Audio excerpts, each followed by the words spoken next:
Do livro Renúncia, primeira parte, capítulo 7, Caminhos de Luta, página 230.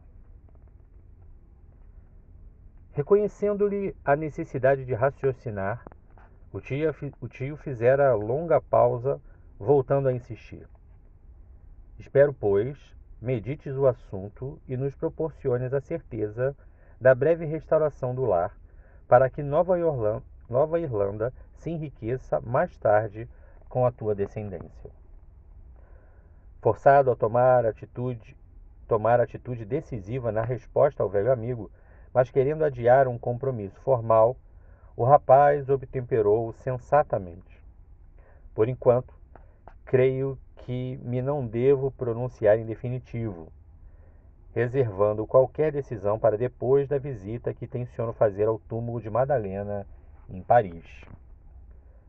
Abrão Gordon, porém, considerou que a resposta equivalia a meio caminho andado. A situação do restrito ambiente de Nova Irlanda continuava assim a ensejar ansiosas expectativas em torno do caso de Cirilo. A renúncia de Carlos em favor do companheiro, tornando-se arredio sem que o filho de Samuel pudesse atinar com a causa do seu retraimento, imprimia nova força à opinião dos palradores. O rapaz sentia-se cada vez mais apertado no círculo dos comentários familiares, enquanto a filha de Jacques continuava agindo. O generoso professor de Blois não encarava os boatos com simpatia espontânea, mas também não desejava intervir em decisões de tal natureza.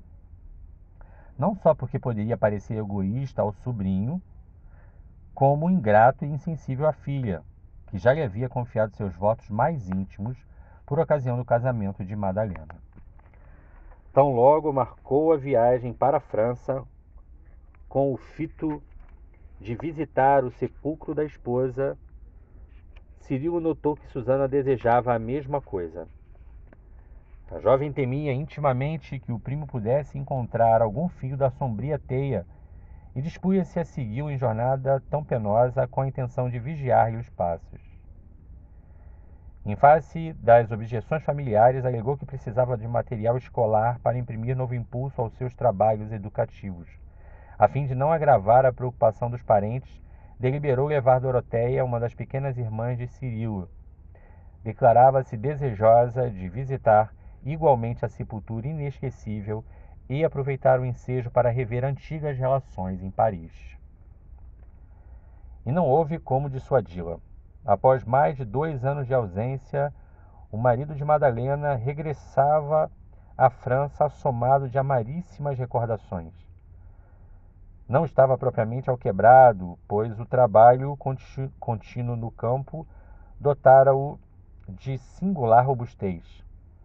No entanto, o olhar reservado, a comunicabilidade esquiva davam conta da profunda mudança operada. A chegada à capital francesa, depois de longos dias de viagem exaustiva, verificou-se sem incidentes dignos de menção, a não ser a gentileza crescente de Susana. Cirilo procurou avistar-se com os velhos amigos que o receberam alegremente. Cada paisagem, cada rua, assinaladas pelos antigos hábitos, foram outros tantos espículos de consternação. Os antigos companheiros pintavam-lhe ao vivo as cenas tétricas e inesquecíveis da varíola devastadora. Muitos seres caros haviam partido para sempre. Em companhia de Susana, visitou a casa de Santo Honorato, o recanto adorável de sua primeira aventura.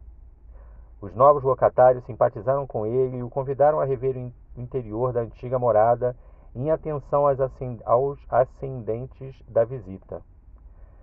Penetrou nos aposentos comovido e reverente, dando a impressão de ingressar num santuário muito amado. Susana descrevia-lhe o derradeiro quadro, indicando o local onde repousara Dom Inácio Villamil pela última vez, junto do sobrinho enlouquecido de dor. Cirilo foi mais longe. Avistou-se com a serva que sobrevivera a tantos infortúnios, vendo confirmadas as reminiscências angustiosas de que a prima parecia intérprete fiel. Das relações afetivas da extinta, procurou apenas Colette, que se referiu à morta com lágrimas copiosas. Não conseguira vê-la no extremo instante, mas fora informada do seu passamento logo após a nuvem de sofrimento que abafara Paris por várias semanas, acrescentando que seu túmulo no cemitério dos Inocentes era objeto do seu carinho constante.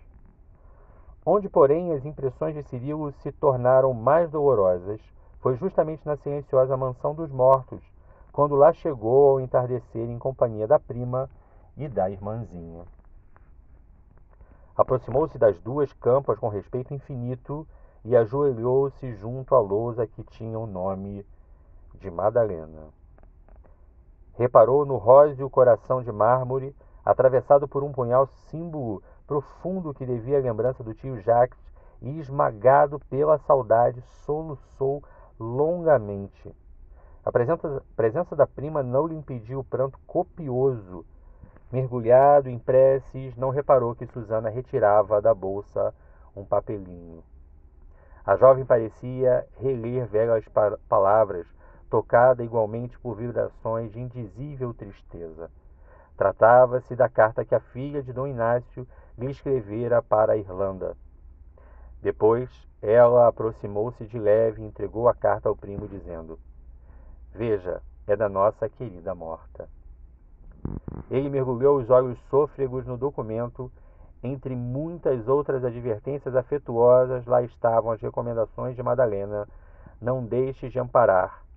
Cirilo, durante minha ausência, se eu pudesse, aí estaria para ajudá-lo a resolver com os nossos familiares os problemas emergentes, mas circunstâncias imperiosas se opõem aos meus desejos. Confio, entretanto, na tua amizade. Aconselha-o, auxilia-o como se fosses eu mesma." O rapaz beijou o papel e falou comovidamente: "Ninguém se desvela tanto por mim."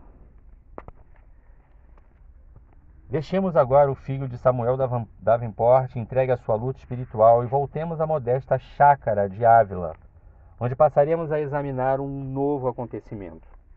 Precisamente um ano depois do auxílio prestado ao espírito de Antero de Oviedo por aquela que lhe fora mãe adotiva na terra, nascia o primeiro filhinho de Dolores. Todos esperavam aquele advento com alvoroçada alegria, mas a criança causou a maior decepção. A mãozinha e o pé direito apresentavam-se deformados, e não só isso, como singular defeito do aparelho visual. A mão tinha apenas 2 dedos, enquanto que o pé tinha tortos e retraídos. Os tinha tortos e retraídos. No primeiro dia, os pais tentaram encobrir o fato, acabrunhados e receosos. Mas a velha serva que servia de parteira na grande propriedade dos Estigarribias levou a notícia a Dom Afonso, cujo pai não admitia a existência de aleijados em seus domínios. Na manhã do segundo dia, João de Deus foi chamado pelo amo mais moço, que lhe falou irritado e severo: "Hás de reconhecer que fomos bastante cordados por ocasião do teu matrimônio, mas a fazenda não pode sustentar criaturas anormais." O pobre pai não ignorava a sorte reservada aos pobrezinhos que nasciam assinalados por estigmas dolorosos, incapazes para o trabalho, e respondeu humildemente: "Já sei, senhor, mas peço-vos, pelo amor de Deus, não seja meu filhinho eliminado, pois hoje mesmo dar-lhe-emos novo destino." Dom Alfonso aqueceu enquanto o infeliz servo regressava ao ambiente doméstico. Depois de comunicar à esposa o ocorrido, misturou com as dela as suas lágrimas, deliberando recorrer à bondade de Dona Madalena para que a criança fosse devidamente socorrida. Ponderaram as dificuldades extremas da generosa benfeitora e, acanhados de lhe falar diretamente, resolveram chamar a pequena Alcíone, que de certo os auxiliaria com a sua ternura infantil.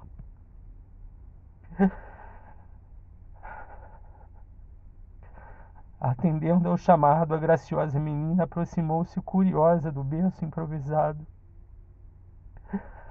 Dolores esforçou-se heroicamente para não chorar e falou: Mandei buscar-te, Alcione, para dizer que o pequenino é teu e de tua mãe. A menina arregalou os olhos de alegria, enquanto entremostrando assombro infantil. Sem nada dizer, estendeu os bracinhos com sublime expressão de doçura. João de Deus envolveu o filhinho na camisola rendada que Madalena havia dado e ajudou a segurar a criança. Alcione exultava de alegria. Com enorme cuidado, voltou a casa provocando a admiração maternal.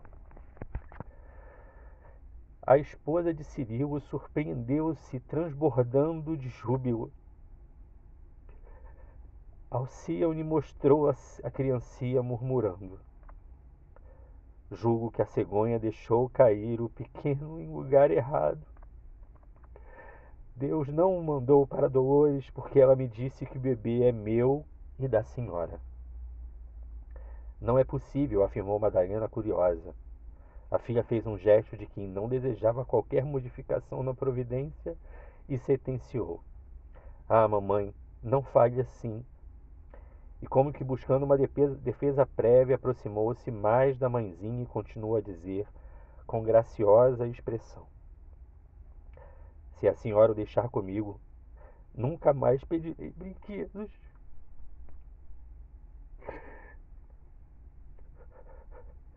Carregá-lo-ei ao colo para não lhe dar trabalho. A genitora supunha que tudo aquilo não passava de um capricho infantil e acrescentou: Não podemos separá-lo de Dolores, minha filha. Terias coragem de vê-lo chorando longe da mãe? João de Deus acompanhava o diálogo, afogando o coração em lágrimas, mas vendo que Alcione se preparava para responder, pediu a dona Madalena um momento de atenção em particular e falou gravemente: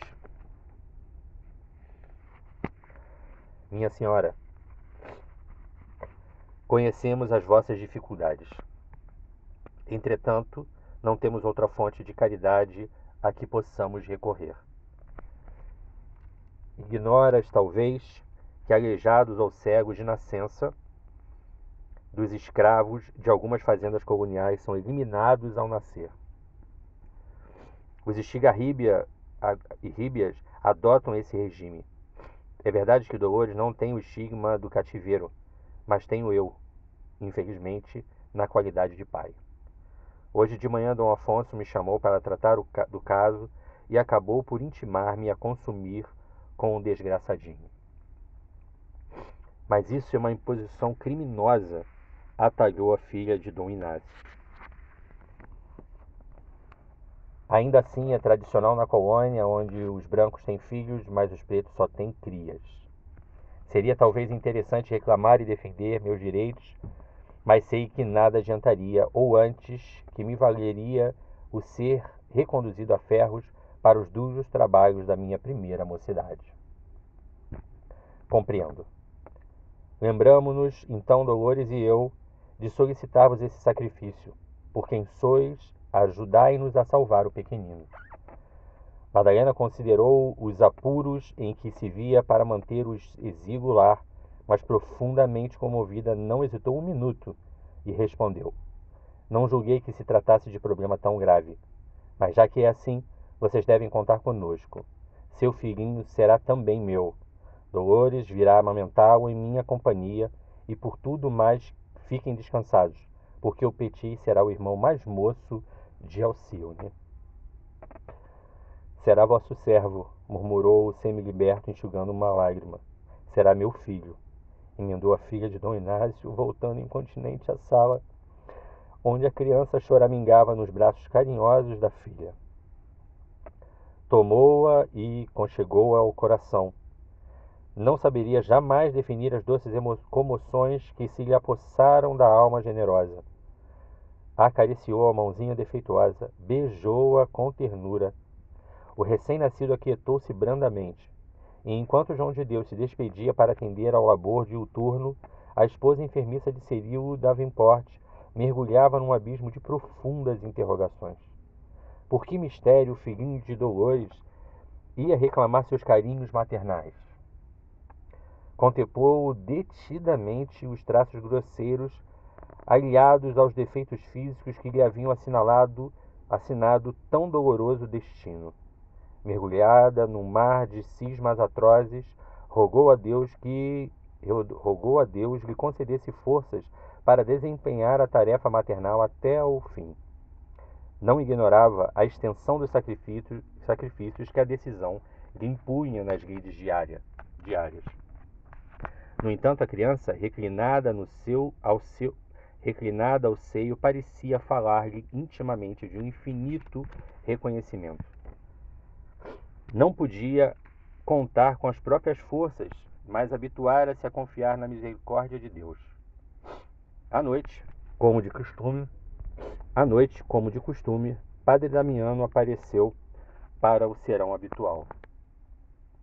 Relatou-lhe o fato da manhã, extremamente comovida, comentando o caráter inexplicável das suas comoções, e o velho amigo acentuou: Deus tem numerosos meios de aproximar as almas.